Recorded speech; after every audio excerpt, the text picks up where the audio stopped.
নিজেদের বেডরুমে হাজবেন্ড ও বেস্ট ফ্রেন্ডকে অন্তরঙ্গ অবস্থায় দেখতে পেয়ে ৮ মাসে প্রেগনেন্ট সিরাতের মাথায় আকাশ ভেঙে পড়ে। আজ তাদের চতুর্থ বিবাহবার্ষিকী উপলক্ষে হাজবেন্ডকে সারপ্রাইজ দিতে এসে নিজেই এত বড় সারপ্রাইজ পেয়ে যাবে সে কল্পনাও করেনি। তার হাতের কাঁপাকাপির জন্য ধরে রাখা কেকটাও নিচে পড়ে গিয়ে নষ্ট হয়ে যায়। সে নিজেও পড়ে যেতে নিলে পাশে দাঁড়িয়ে থাকা নাহিয়ান তাকে ধরে ফেলে। সাইমন নিজেও মনকে আগলে নিয়ে নিজের সাথে, তারপর হুঙ্কার দিয়ে ডেকে ওঠে তাসফিন। সাইমনের এমন হুঙ্কার শুনে তাসফিন ও লিজা দুজনেই ধ্যান ভঙ্গ হয়। তারা দুজন এতক্ষণ নিজেদের মাঝে এতটাই মগ্ন ছিল যে সিরাতদের আগমনে আভাসটুকু পায়নি।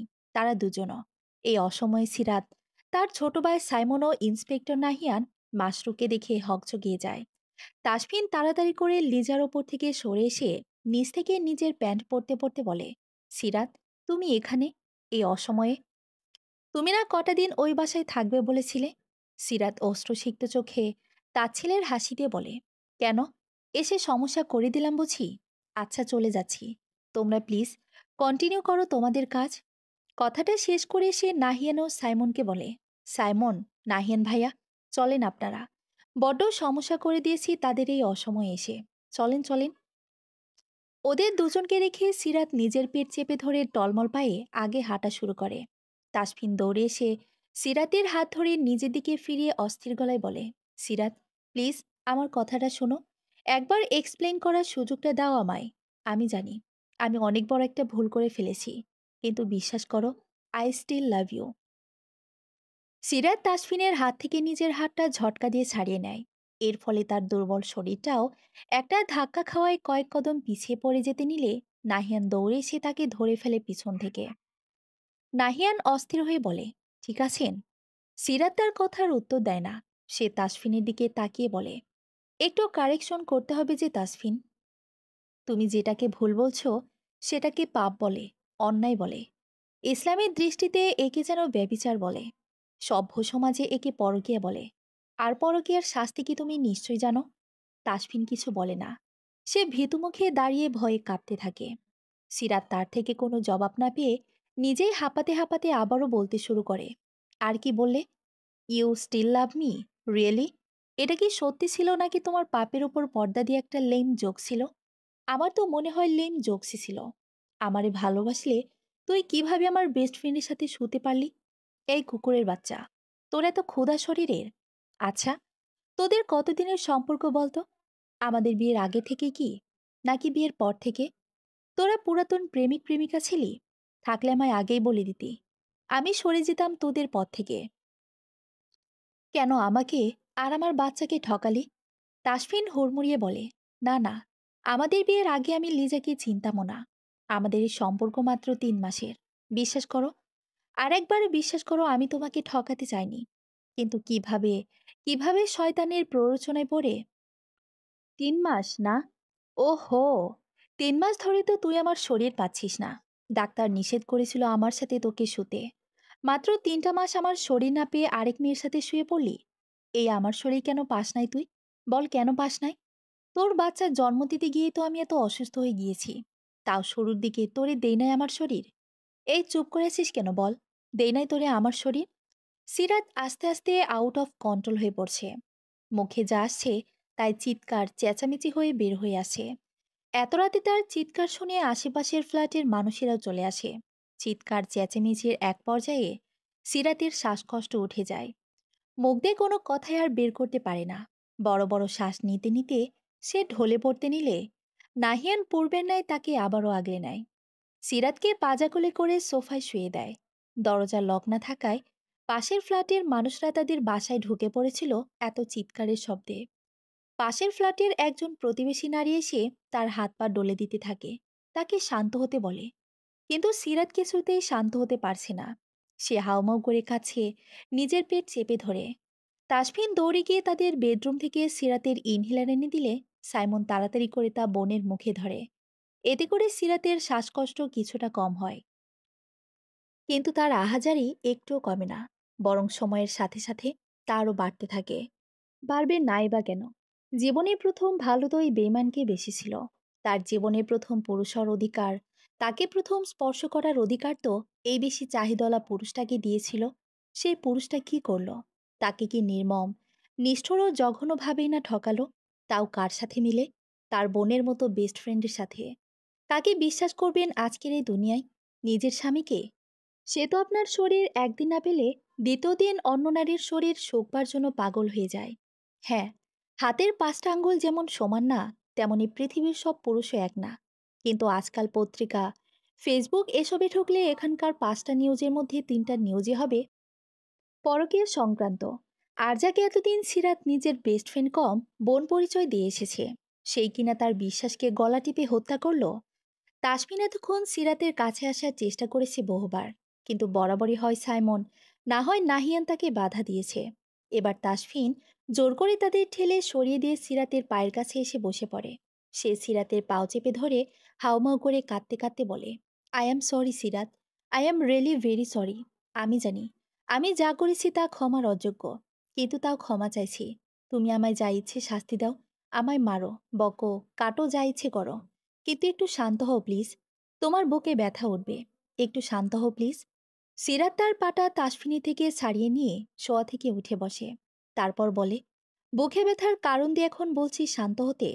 উঠুক বুকে ব্যথা, মরণ হোক এই ব্যথায় আমার, কিন্তু তোর সংস্পর্শে আসার ভুল যেন আমি দ্বিতীয়বার না করি। সাইমন বোনের পাশে বসে বলে, আপু, চল বাসায় চল। এর সাথে যা বলার একেবারে কোর্টে হবে। এই জোচ্চোর দুটোকে আমি সাইমন জেলের ঘানি না টানিয়ে দম নিব না। সাইমন সিরাতকে ধরে দাঁড় করাতেই সিরাতের দুই পা বেয়ে দরদরিয়ে রক্ত পড়তে থাকে। পেটেও মোচড় দিয়ে ব্যথা করে ওঠায় সিরাত আহ মাগো বলে। পেট চেপে ধরে বসে পড়ে পুনরায় সোফায়। সবাই তার এহেন আর্তনাদে হকচকিয়ে যায়। তাসফিন যেহেতু তার পাশেই দাঁড়ানো ছিল, সেই প্রথমেই দেখতে পায় সিরাতের রক্তক্ষরণের বিষয়টা। সে নিজেও বেশ ঘাবড়ে গিয়েছে। পাশের বাসার প্রতিবেশী মহিলাটি বলে, হাই আল্লাহ, রক্তপাত হওয়া তো ভালো লক্ষণ না এই সময়ে। তাড়াতাড়ি ওকে হসপিটালে নিয়ে যান, না হলে মিসক্যারেজ সহ বাচ্চা ও মা দুজনেরই জানের ঝুঁকি হবে। মহিলাটির কথা শুনে তাসফিন সিরাতকে কোলে তুলতে নিলে সিরাত ব্যথায় কাতরাতে কাতরাতে বলে, আপনার অপবিত্র শরীর নিয়ে আমায় স্পর্শ করবেন না। আমি অপবিত্র কারো স্পর্শ নিয়ে মরতে চাই না। সিরাতের কথা শুনে তাসফিনের পাজোড়া সেখানেই থমকে যায়।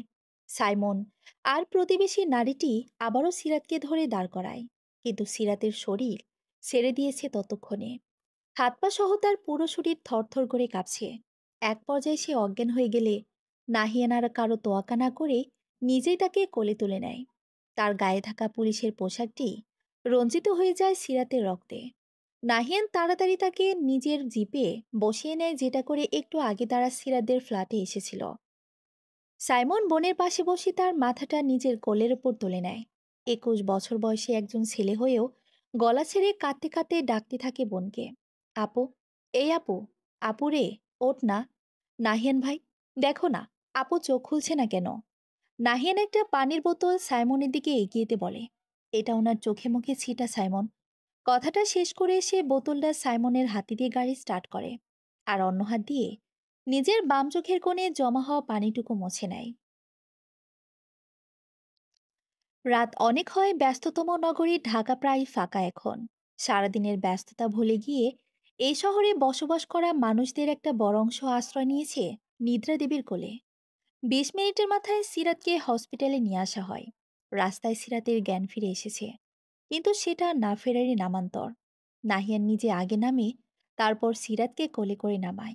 সে অবস্থাতে দৌড়ে চলে হসপিটালের ভেতরে, চিৎকার করে ডাকতে থাকে কর্তব্যরত নার্স ডাক্তারদের।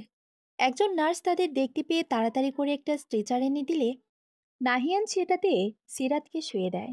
আরেকজন নার্স গিয়ে একজন ডাক্তারকে ডেকে নিয়ে আসে। সে সিরাতের কয় মাস চলছে জেনে তারাকে তাড়াতাড়ি ওটিতে নিয়ে যেতে বলে। সিরাতকে ওটিতে নিতে গেলে সিরাত নার্সদের থামিয়ে দেয়। তারপর চোখটা কোনো মতে খুলে নাহিয়ানকে ডাক দেয়। নাহিয়ান দৌড়ে তার কাছে আসলে সিরাত নিজে তার ডান হাতটা চেপে ধরে। তারপর খুবই ক্ষীণ গলায় বলে, যাওয়ার আগে আপনাকে একটা দায়িত্ব দিয়ে যাচ্ছি নাহিয়ান। আমার কিছু হয়ে গেলে আমার বাচ্চাটাকে দেখেন প্লিজ। আমার মন বলছে আমি আর ফিরব না। আমার এই একটা কথা রাখিয়েন প্লিজ।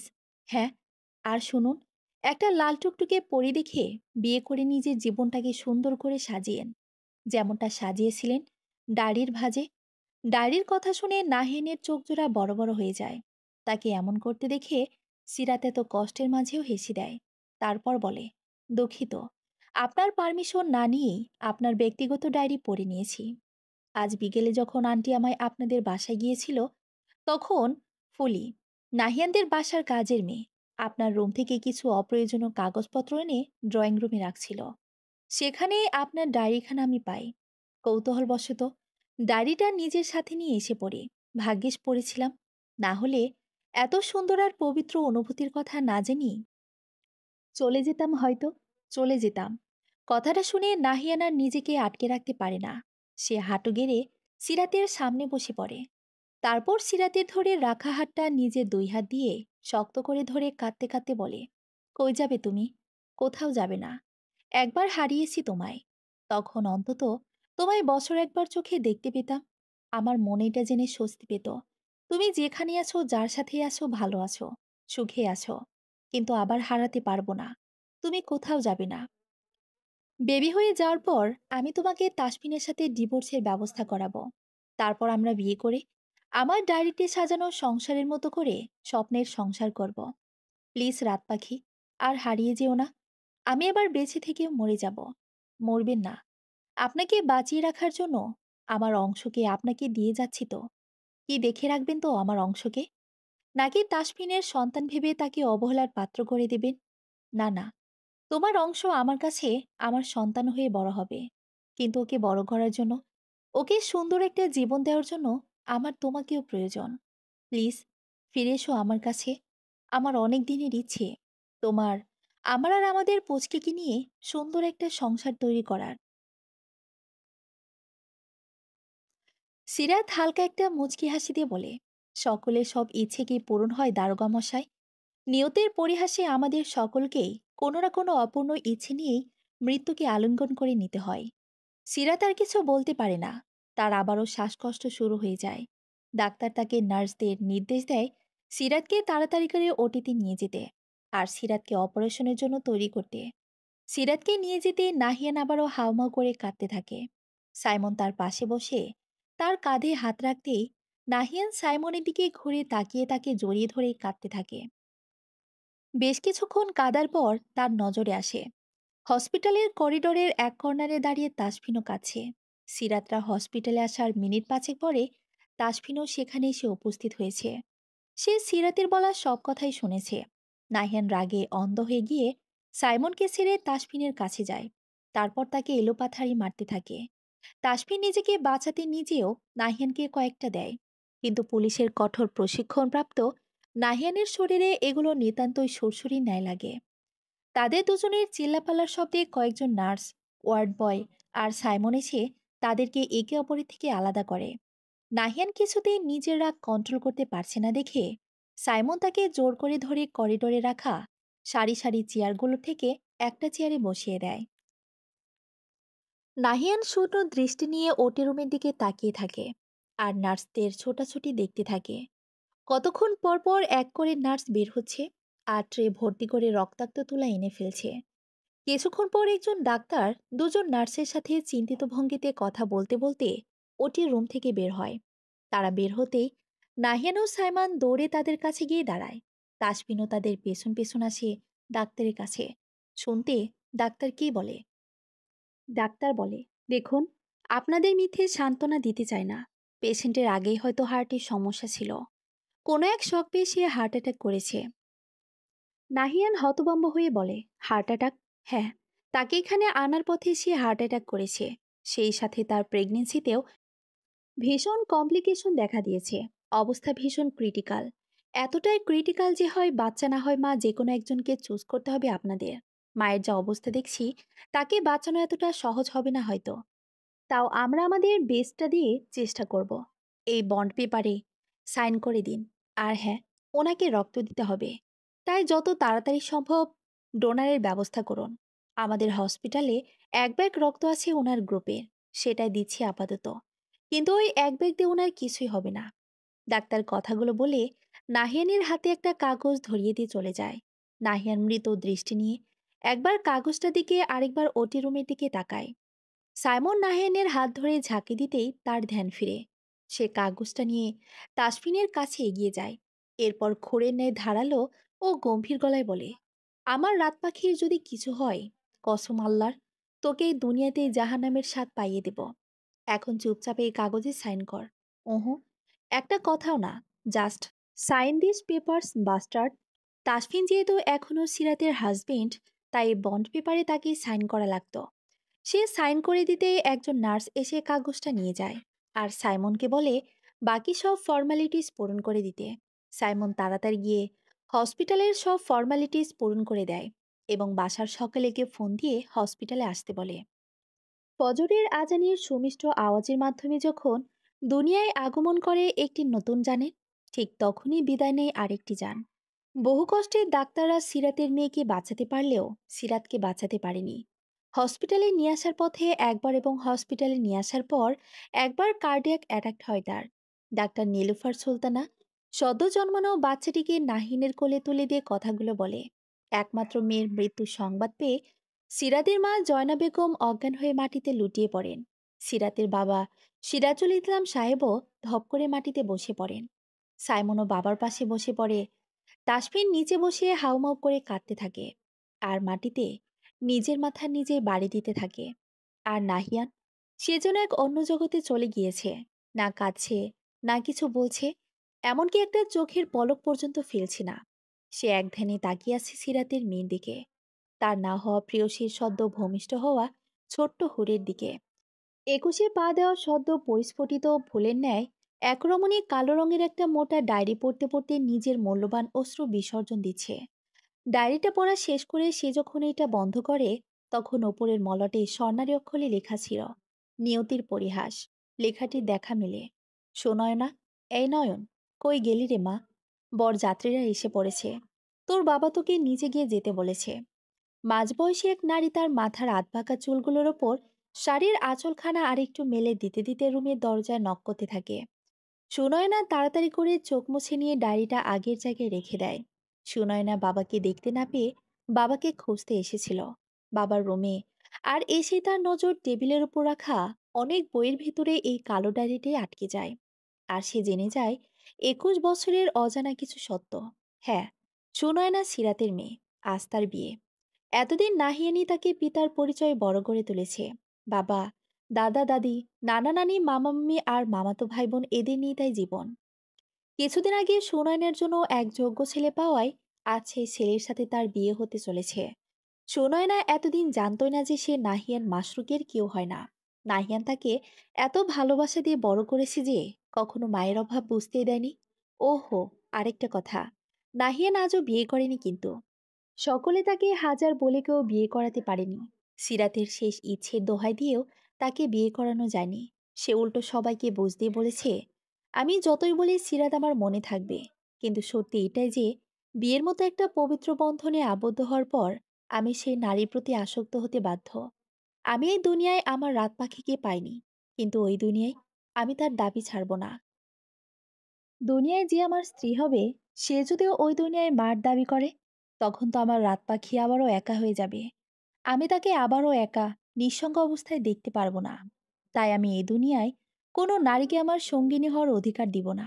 আমার প্রথম এবং শেষ সঙ্গিনী হবে আমার রাত পাখি। তার এই কথার পরিপ্রেক্ষিতে আর কেউ কোনো কথা বলতে পারে না, কারণ সকলেই জানে নাহিয়ান কেমন জেদি। সিরাতের মেয়েকে বুকে আগলে নিয়ে আজ 21টি বছর সে পার করে দিল। যাকে অবলম্বন করে বেঁচেছিল, সেও আজ সমাজের নিয়মে চলে যাবে অন্যের বাড়িতে। নাহিয়ান হয়ে যাবে নিঃসঙ্গ, একা, একদম কবরে ঘুমিয়ে থাকা সিরাতের মতোই। সুনয়না টিস্যু দিয়ে চেপে চেপে চোখের পানি মুছে নেয়। তারপর তার মামি অর্থাৎ মোহনার সাথে চলে আসে নিচে। সে সিঁড়িতে এসে দেখা মিলে নাহিয়ানের সাথে।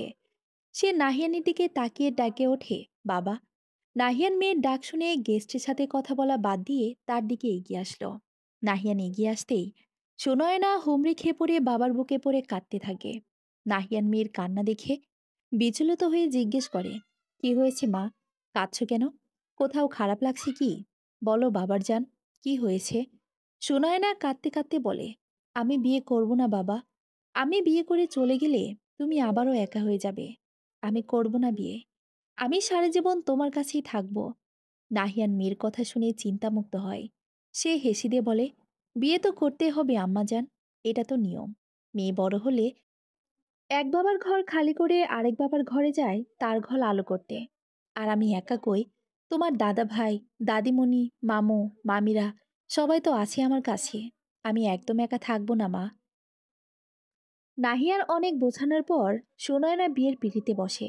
তিন কবুল বলার মাধ্যমে সুনয়না এক পুরুষের অর্ধাঙ্গিনী হয়ে যায় তার জীবনের একাংশ। খাওয়া দাওয়া শেষ করে বিদায়ের পালা আসলে সুনয়না আবারও কাঁদতে থাকে। দাদা দাদি, নানা নানি, মামা মামিরা সবাইকে ধরে ধরে বলছে, আমার বাবার খেয়াল রেখো তোমরা। আমার বাবাকে সময় মতো ওষুধ খাওয়ার কথা মনে করিয়ে দিও। আমার বাবাকে কেউ একা রাখবে না। আরো কত কথা মেয়ের। কাঁদতে কাঁদতে প্রেশার লো করে ফেলে শেষে নাহিয়ান মেয়ের হাত ধরে তার জামাতা তৌসিফের হাতে তুলে দিয়ে বলে, আমার জীবনের সবচাইতে বড় সম্পদকে তোমার হাতে তুলে দিলাম। কষ্ট দিও না বাবা। যদিও কোনোদিন কষ্ট বা বিরক্তির কারণ হয় তোমার, বেশি কিছু না, আমায় জাস্ট একটা কল করো। আমি আমার সম্পদকে ফিরিয়ে আনবো আমার কাছে। আর কোনোদিন ধোকা দিও না বাবা। ও সইতে পারলেও আমি হয়তো পারবো না। তৌসিফ আশ্বস্ত করে নাহিয়ানকে। তারপর নাহিয়ানের জীবনের মূল্যবান সম্পত্তিকে নিজের সাথে করে নিয়ে যায় নিজের রাজ্যে। সুনয়নাদের গাড়ির দৃষ্টি সীমানার বাইরে চলে না যাওয়া পর্যন্ত নাহিয়ান সেখানেই দাঁড়িয়ে থাকে। গাড়ি একসময় মিলিয়ে গেলে সেও আস্তে ধীরে হাঁটা দেয় তার গাড়ির উদ্দেশ্যে। নিজের গাড়িতে বসে রওনা হয় তার না হওয়া প্রেয়সীর কাছে যাওয়ার জন্য। আধা ঘন্টা ড্রাইভিংয়ের পর নাহিয়ানের গাড়ি এসে থামে তাদের পারিবারিক কবরস্থানের সামনে। নাহিয়ানের পাগলামিতে বাধ্য হয়ে সিরাতকে তাদের পারিবারিক কবরস্থানে কবর দেওয়া হয়েছিল। নাহিয়ান হাঁটতে হাঁটতে উপস্থিত হয় একটা বাগানবিলাস গাছের নিচে। এই গাছটির নিচেই শুয়ে আছে তার হৃদয়ের রানী, তার না হওয়া প্রেয়সী। নাহিয়ান কবরটির সামনে বসে পড়ে। আশেপাশের ছড়ানো ছিটানো পড়ে থাকা শুকনো পাতাগুলো নিজ হাতে সরিয়ে দেয়। তারপর কবরটির দিকে একধানে তাকিয়ে থাকে বেশ কিছুক্ষণ। এমনটা সে সবসময় করে। সে যখন কবরটির দিকে এমনভাবে তাকিয়ে থাকে, তখন তার মনে হয় কবরের ভেতরে শুয়ে থাকা মানুষটিও তার দিকে একইভাবে তাকিয়ে আছে। বেশ কিছুক্ষণ তাকিয়ে থাকার পর নাহিয়ান মুখ খোলে। সে বলতে শুরু করে আজকের সকল ঘটনা। ঘটনাগুলো বলতে বলতে কখনো সে হেসে দিচ্ছে, কখনো বা হু হু করে কেঁদে দিচ্ছে। একসময় সে কবরটির পাশে শুয়ে আকাশের দিকে তাকিয়ে বলতে থাকে, তুমি এই দুনিয়ায় আমার হওনি, কিন্তু ওই দুনিয়ায় আমি তোমার দাবি ছাড়ব না। আমি আল্লাহর কাছে তোমায় চেয়ে নেব এবার। তারপর তুমি, আমি আর আমাদের ময়না পাখি মিলে অনেক সুখে থাকব। জান্নাতে নাকি কোনো দুঃখ নেই, শুধু সুখ আর সুখ। তারপর কাত হয়ে শুয়ে কবরটির দিকে তাকিয়ে বলে, কি হবে তো আমার এই দুনিয়ায়? নাকি এবারও আমায় খালি হাতে ফিরিয়ে দেবে? হঠাৎই এক গা জ্বালানো দমকা হাওয়া এসে নাহিয়ানকে ছুঁয়ে দেয়। নাহিয়ানের মনে হয় হাওয়ায় ভেসে আসছে কারো খিলখিলিয়ে হাসির শব্দ। আর সেই হাসির মালিক বলছে, হব, এইবার শুধু আপনার হব দারোগা মশাই। পরিশিষ্ট। জানতে চান সেই দুই বেইমানের কি হয়েছিল? শুনতে চান তাদের নিষ্ঠুর পরিণতির কাহিনী? তাহলে শুনুন। সিরাত মারা যাওয়ার পর তাসফিন নিজের ভুল বুঝতে পেরে অনেক পাগলামি করে, কিন্তু কেউ তাকে সিরাতের কাছে পর্যন্ত ঘেঁষতে দেয় না। এমনকি সিরাতের কবরে মাটি পর্যন্ত দিতে দেওয়া হয় না। নাহিয়ান বাদী হয়ে তাসফিন ও লিজার বিরুদ্ধে মামলা করে। তাসফিন নিজেও ভুল স্বীকার করায় তাকে শাস্তি দেওয়া আরও সহজ হয়ে যায়। তাদের দুজনেরই 10 বছরের জেল হয়। জেল থেকে বের হওয়ার পর তাদেরকে সবাই সামাজিকভাবে বয়কট করে। তাসফিনের বাবা মা এই 10 বছরে মারা যাওয়ায় তার ভাই বোন কেউ তাকে নিজের কাছে ঠাঁই দেয় না। লিজার আগের যে সংসার ছিল, সেই স্বামীও তাকে বহু আগে তালাক দেওয়ায় বাবা মায়ের কাছেই ওঠে। কিন্তু সেখানেও সে শান্তি পায় না। শেষে তারা দুজন বিয়ে করে ফেলে। বিয়ে করার পর তাসফিন অনেক কষ্টে একটা সিকিউরিটি গার্ডের চাকরি নেয়। সে যথেষ্ট উচ্চ শিক্ষিত হওয়া সত্ত্বেও তার বায়োডাটায় 10 বছরের জেলের ইতিহাস দেখে কোনো কোম্পানি তাকে নেয় না চাকরির জন্য। সিকিউরিটি গার্ডের চাকরি করে যাও সংসার চালাচ্ছিল, লিজার এতে পোষায় না। তার লোভ জেগে ওঠে। সে সামাজিক যোগাযোগের মাধ্যমে একটা লোকের সাথে পরিচিত হয়। তারপর পরিচয় থেকে প্রণয়। একসময় তাসফিনকে ছেড়ে দেওয়ার কত পায়তারা করতে থাকে, কিন্তু তাসফিন তাকে ছাড়ে না। উপায় না পেয়ে একদিন লিজা তার নতুন বয়ফ্রেন্ডকে নিয়ে তাসফিনের মাথায় বাজেভাবে আহত করে পালিয়ে যায়। তাসফিনের মাথার আঘাতটা এত গভীর ছিল যে তাসফিন মানসিক ভারসাম্য হারিয়ে ফেলে আর রাস্তায় পাগল হয়ে ঘুরতে থাকলো। অন্যদিকে লিজার নতুন বয়ফ্রেন্ড ছিল পতিতলয় মেয়ে পাচারকারীর একজন সদস্য। সে তাকে পতিতলয়ে নিয়ে গিয়ে বেচে দেয়। লিজা তারপর থেকে সেও মানবেতর জীবনযাপন করতে থাকে। সে প্রতিদিন মরণ যন্ত্রণা ভোগ করে, নিজের শরীর বেচে দুবেলা দুমুঠো খাবারের জোগাড় করে। সে যেই পতিতলায় থাকে সেখানকার সর্দানি অনেক খারাপ। শরীর খারাপ থাকলেও তাকে মুক্তি দেয় না, বরং অন্য সব পতিতার চেয়ে লিজার উপর একটি বেশি নির্যাতন করে। সাময়িক সুখের সন্ধানে এতগুলো মানুষের জীবনের সুখ হারিয়ে গিয়েছে। একজন কবরে গিয়ে তার শান্তি খুঁজে নিয়েছে, আরেকজন নিঃসঙ্গতাকে। একজন মানসিক ভারসাম্য হারিয়ে ছন্নছাড়া হয়ে রাস্তার বসবাস করছে, তো আরেকজন নিজের অনিচ্ছায় শরীর বেচছে প্রতিদিন। অথচ তারা সকলেই সুখী হতে পারত। সমাপ্ত।